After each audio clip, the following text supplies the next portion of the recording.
शिक्षक भर्ती, कोयला, पशु तस्करी और कई घोटालों में फंसी ममता बनर्जी की सरकार अब फ्लैट घोटाला मामले में भी फंसती दिख रही है।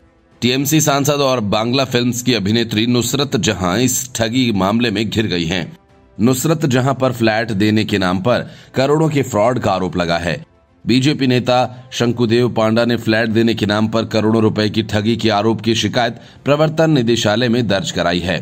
आरोप है कि नुसरत जहां ने 2014 में फ्लैट देने के नाम पर 229 लोगों से करोड़ों रुपए लिए और उन्हें फ्लैट भी नहीं दिए।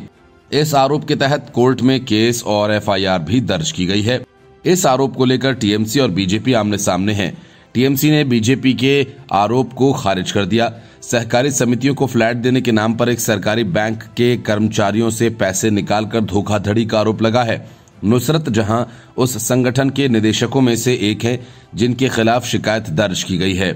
कंपनी का नाम 7 हेन्स इंफ्रास्ट्रक्चर प्राइवेट लिमिटेड है। फ्लैट पाने के लिए एक सरकारी बैंक के कई सेवानिवृत्त कर्मचारियों के सहयोग से उसी कंपनी के बैंक खाते में पैसा जमा किया गया था। इस संस्था के 7-8 निदेशक हैं। इन्हीं में से एक हैं राकेश सिंह। यहीं पर नुसरत जहां का नाम जुड़ा है, जिनके नाम पर पहले से ही कोर्ट में केस चल रहा है। Company 7 Hens Infrastructure Private Limited का पता गरियाहाट के हेमंत मुखर्जी सारणी है, लेकिन उस पते पर कंपनी का ऑफिस ही नहीं मिला। राकेश सिंह के ऑफिस की तलाश के दौरान गरियाहाट रोड पर P6 कंपनी का लोकेशन मिला। ये एक प्रोडक्शन हाउस है। आरोपों के मुताबिक 7 हेन्स कंपनी के निदेशकों ने बहुत सारी संपत्तियां खरीदी।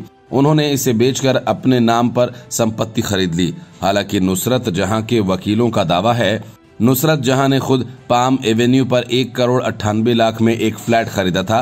प्राप्त जानकारी के अनुसार 7 हेन्स कंपनी 2011 में बनाई गई थी।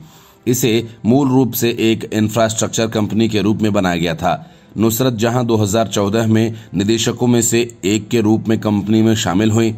2017 में उन्होंने भी इस्तीफा दे दिया था। ये कंपनी बिजनेस तो कोलकाता में करती है, लेकिन इसका रजिस्टर्ड पता भुवनेश्वर का है। आरोप है कि राकेश सिंह की कोलकाता में 4 अन्य कंपनीज भी हैं।